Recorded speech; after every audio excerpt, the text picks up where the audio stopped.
మన VVIT university, absolute discipline, absolute education.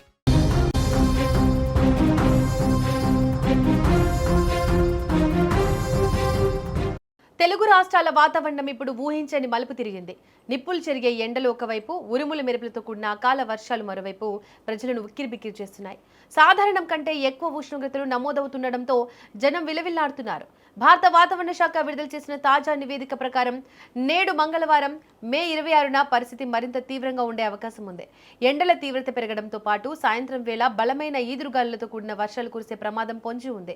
ప్రజలు అప్రమత్తంగా ఉండాలని వాతావరణ కేంద్రం స్పష్టం చేస్తోంది. తెలంగాణలో ఎండల సెగ గరిష్ట స్థాయికి చేరింది. రాష్ట్ర వ్యాప్తంగా సాధారణం కంటే 4 డిగ్రీల వరకు ఉష్ణోగ్రతలు ఎక్కువగా నమోదయ్యే అవకాశం ఉంది.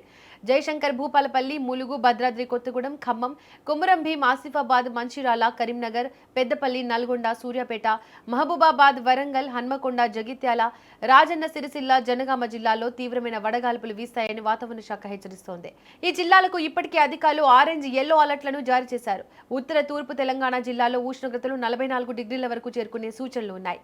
రాజధాని హైదరాబాద్ లో కూడా 43 డిగ్రీల వరకు ఎండలు నమోదయ్యే అవకాశం ఉంది. రాత్రి వేళల్లో కూడా ఉష్ణోగ్రతలు తగ్గకపోవడంతో వామ్ నైట్ పరిస్థితులు కొనసాగుతున్నాయి. వాతావరణంలో చోటు చేసుకున్న ఈ మార్పుల వల్ల సాయంత్రం వేళ భారీగా వర్షాలు పడనున్నాయి. హైదరాబాద్ తో పాటు వికారాబాద్, సంగారెడ్డి, మెదక్, కామారెడ్డి, మహబూబ్ నగర్, నాగర్ కర్నూల్, వనపర్తి, జోగులాంబ, గద్వాల జిల్లాల్లో ఉరుముల మెరుపులతో కూడిన జల్లులు కురుస్తాయి. ఈ సమయంలో గంటకు 50 కిలోమీటర్ల వేగంతో బలమైన ఈదురుగాలులు వీచే అవకాశం ఉంది. పాత భవనాలు, విద్యుత్ స్తంభాల వద్ద జాగ్రత్తగా ఉండాలని అధికారులు హెచ్చరిస్తున్నారు.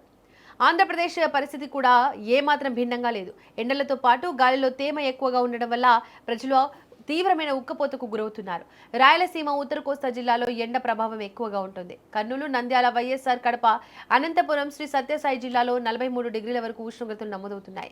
ప్రకాశం, పల్నాడు, ఎన్టీఆర్ జిల్లాలోనూ ఎండలు దంచి కొడుతున్నాయి. తీర ప్రాంతాల్లో 40 డిగ్రీల వరకు ఉష్ణోగ్రతలు ఉన్నప్పటికీ తేమ కారణంగా ప్రజలు ఇబ్బందులు పడుతున్నారు. దక్షిణ కోస్తా, ఆంధ్ర, రాయలసీమలోని కొన్ని ప్రాంతాల్లో తేలికపాటి నుంచి మోస్తారు వర్షాలు పడనున్నాయి. వాతావరణంలో మార్పుల వల్ల పిడుగులు పడే అవకాశం ఉన్నందున రైతులు, గొర్రెల కాపర్లు చెట్ల కింద ఆశ్రయం పొందవద్దని విపత్తుల నిర్వహణ సంస్థ హెచ్చరించింది. వర్షం సమయంలో గాలులు 45 కిలోమీటర్ల వేగంతో వీస్తాయి. ఉదయం 11 గంటల నుంచి సాయంత్రం 4 గంటల వరకు ఎండ తీవ్రత ఎక్కువగా ఉంటుంది. కాబట్టి వృద్ధులు, గర్భిణీలు, పిల్లలు బయటకు రావద్దని వైద్య అధికారులు సూచిస్తున్నారు. డీహైడ్రేషన్ బారిన పడకుండా ఉండడానికి తగినంత నీరు, మజ్జిగ, కొబ్బరి నీళ్లు తీసుకోవడం ఉత్తమం. వడదెబ్బ లక్షణాలు కనిపిస్తే వెంటనే వైద్యులను సంప్రదించాలి. ప్రభుత్వం జారీ చేసిన సూచనలను ప్రజలు పాటించి సురక్షితంగా ఉండాలని కోరుతున్నారు.